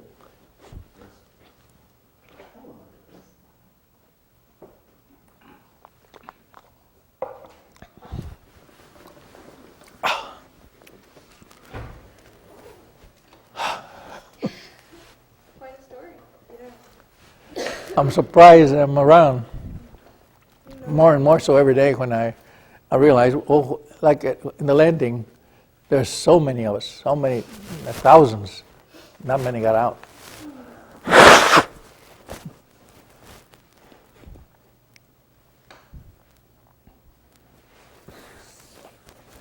And I have no complaints. I say I volunteer. That's what I wanted to do.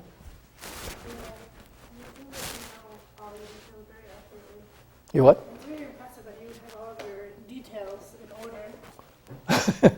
You don't forget those those incidents.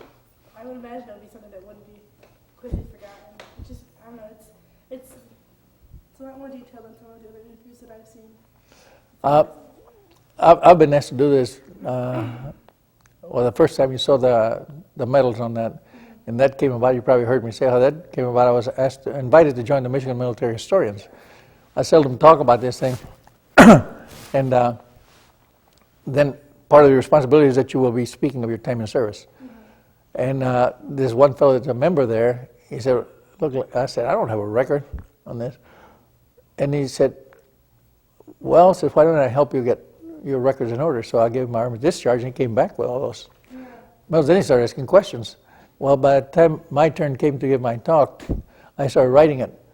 And I had followed through the large font and not more than 10 lines to a page and all this bit.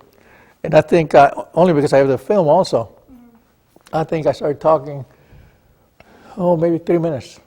And I put all the material I had written down and just put it down on the table. I started talking. And it surprised me. But I think you have to make up your mind that you're going to get through some things like this. And Makes a difference.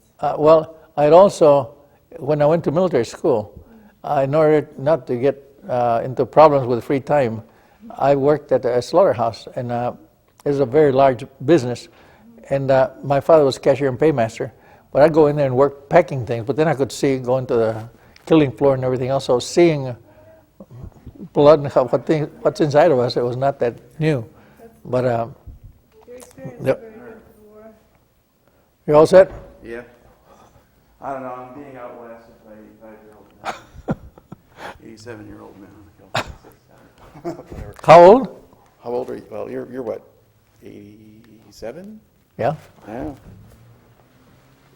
I win a few bets on that. I don't know why people don't believe it. But they tell me, we want you to give a talk. We want you to do this. Your generation, they're dying at 1,000 a day.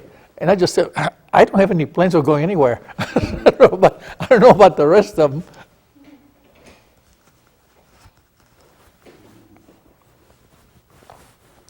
But my grandmother was 101 when she died in Mexico. My aunt was 109, All right. and they were always in business when they were even at that age. All right, got my mic back on so we can get started again here.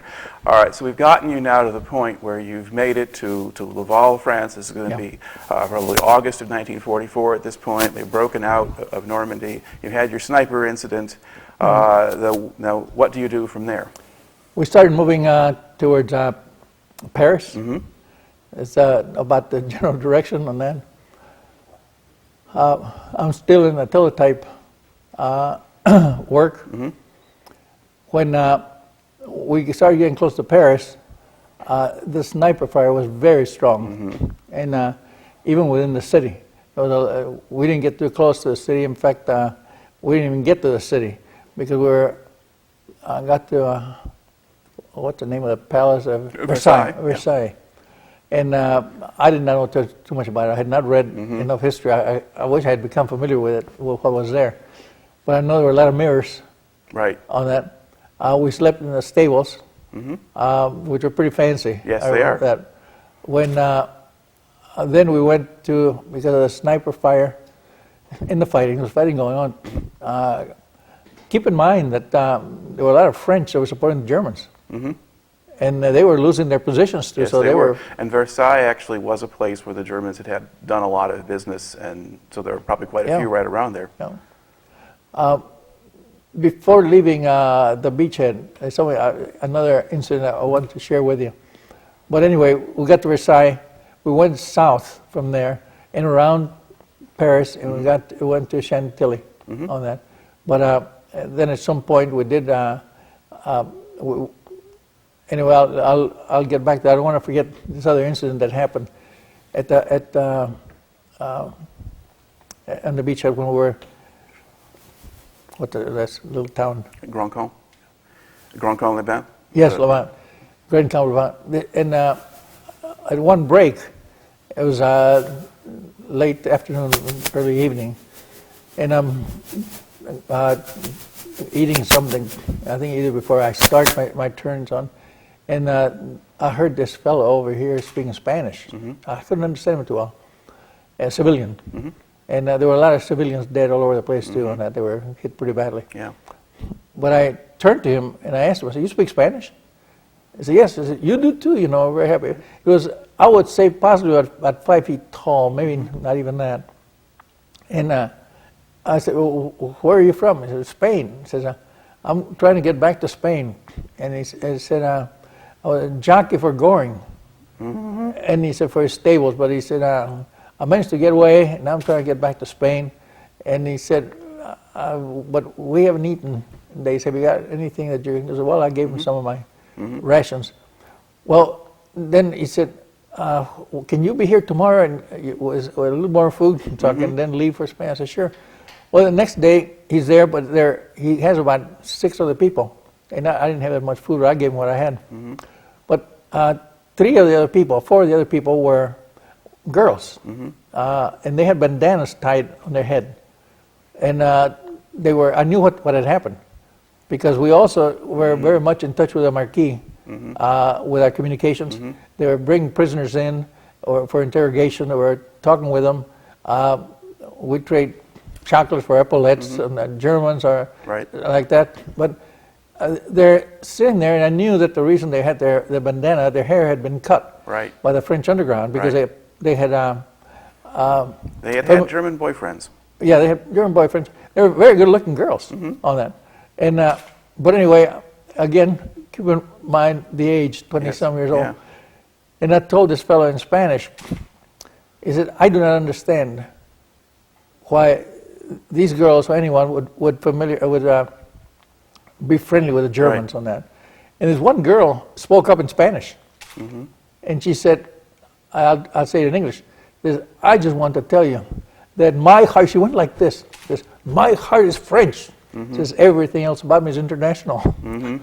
So it was another big lesson to learn on that. But they were surviving on that.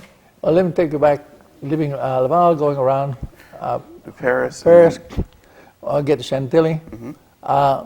We had been using a communication system called Type 10, developed by the British, It was a dish, but you could only send the signal from one high point to another high point. Mm-hmm. So one of the things that we did, we captured the Eiffel Tower. And by then, I am asked to work at headquarters instead of the teletype. Mm-hmm. Again, the typing. Right. We made a lot of records.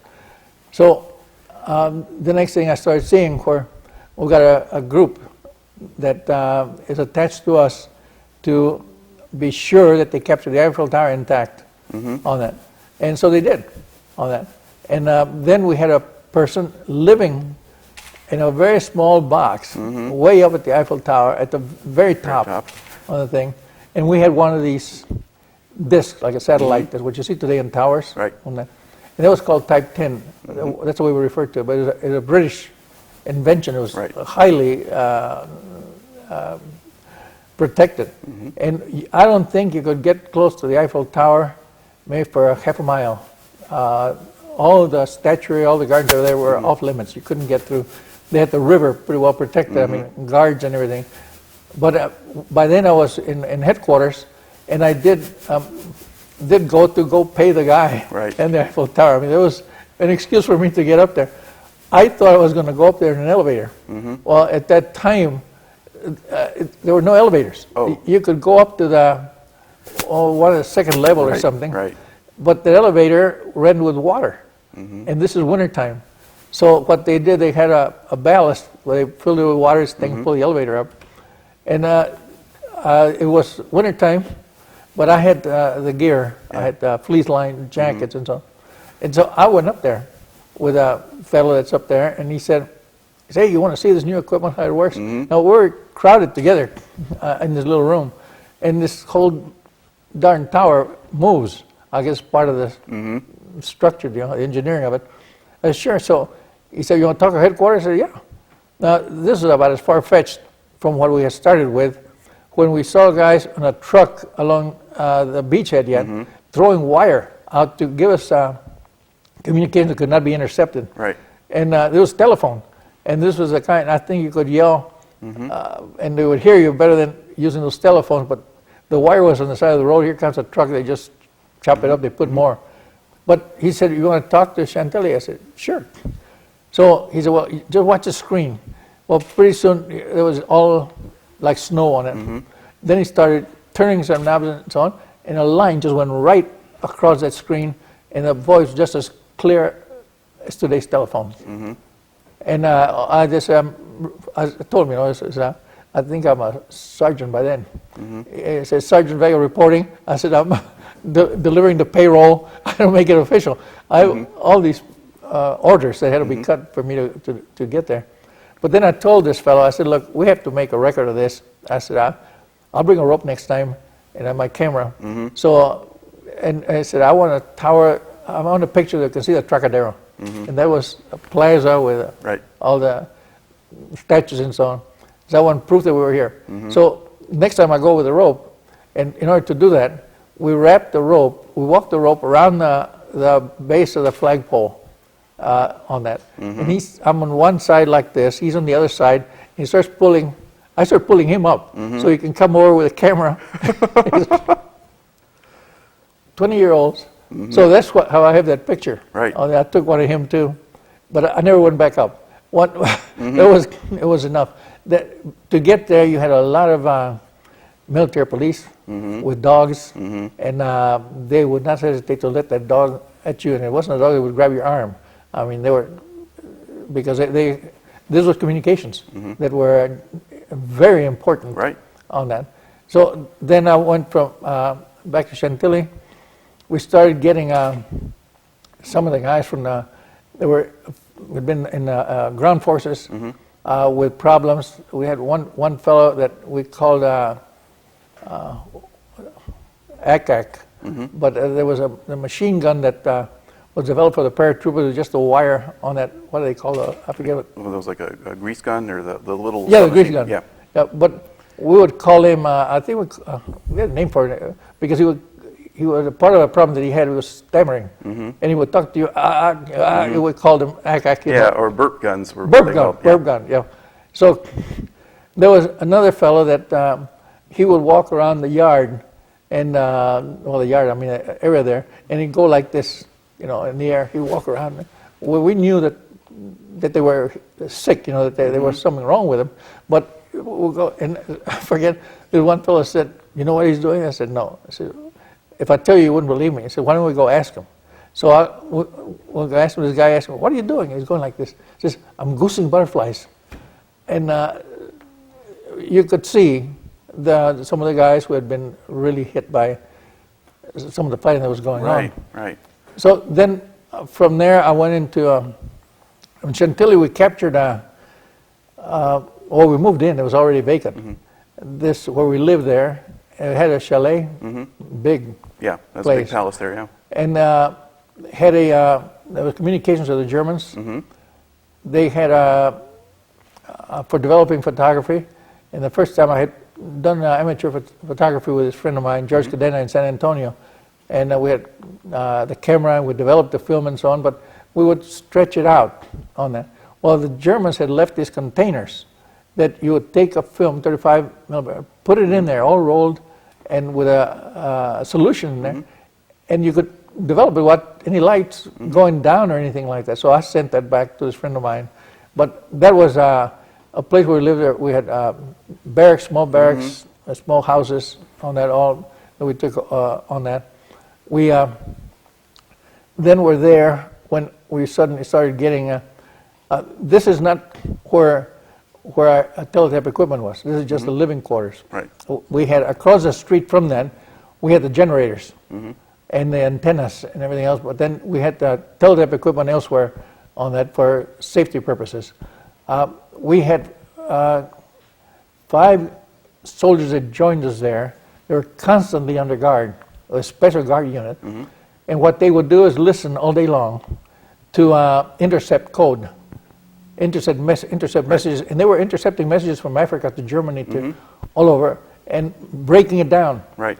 Their record, because by then I was in personnel, their records of education were just unbelievable. They were very young guys, but they had been to, say, to MIT, to Harvard, to 2 universities in England, FBI, the Scotland Yard, and these were guys that were so, they get lost in the crowd until you hear them talk. Yeah. And they had such a depth of knowledge of a number of things, and this is what they were doing. Well, they would come to work to a place where they had a special place for them, and they would put on these earphones. But all this time, going back to where they lived, there in Chantilly, surrounded by barbed wire, day and night, 24-hour, 24/7 guard on that for food and everything else. And that's one big change that came about. Across the street, we had an area with the generators, because we were all self-contained. I mean, we carried our own generators and everything. And we had guards on that. Now, we were so short-handed by then, because the guys, the war was spreading, and we had guys running messages on the motorcycles, on jeeps, the airplane. We had some small planes. These guys could land them just about anywhere. It looked like grasshoppers on that. When we started to move from one place to another, I remember that they we had I'm jumping now different things as I'm recalling some of this, but in this one convoy they were moving, and there was just 20, 30 trucks. We never traveled big on that. We were moving, and the motorcycles up ahead of us, and these motorcycle guys had special helmets, and the motorcycles had like protecting shields for their legs. Right. But what they would be practicing all the time is to be running almost full speed, throw the motorcycle on the side and just skid with it on that. And I remember that we were on this convoy, and this guy was ahead of us, and he was swinging from side to side, and there was a gravel road, and then this thing had just a big cloud of dust. He had a mine. But nothing happened to him. The thing is that the saddlebags that he had, which were leather, were just pieces, and the tire and everything else. Well, we threw the motorcycle to the side. I mean, there was nobody wasted any time repairing those things. But I remember that this plane came over and flew over twice, and he had a message to hand deliver to the colonel. Because first he dropped a tube with a ribbon, and then we stopped. And pretty soon here comes this plane, and the field where he landed, I know had something growing on it. I don't know if it was alfalfa, not alfalfa, but some kind of grass. Yeah. Had to be at least 3 feet high. And he comes and lands on that, and he's throwing like he's a lawnmower. Yeah. He gets out, he gets close to us, he gets out and hands this message, an envelope that's sealed to the colonel, whatever it was, information. He goes back, gets on the plane, turns that thing around, and starts again and gets up, gets out of the field. Now, I don't think anybody checked to see if there was a proper landing field, but this is what you were seeing on that. When we're into Chantilly, we get a message that we need to get some guys, our people, a mobile outfit, with a Type 10 equipment, to get them out of the Ardennes on that.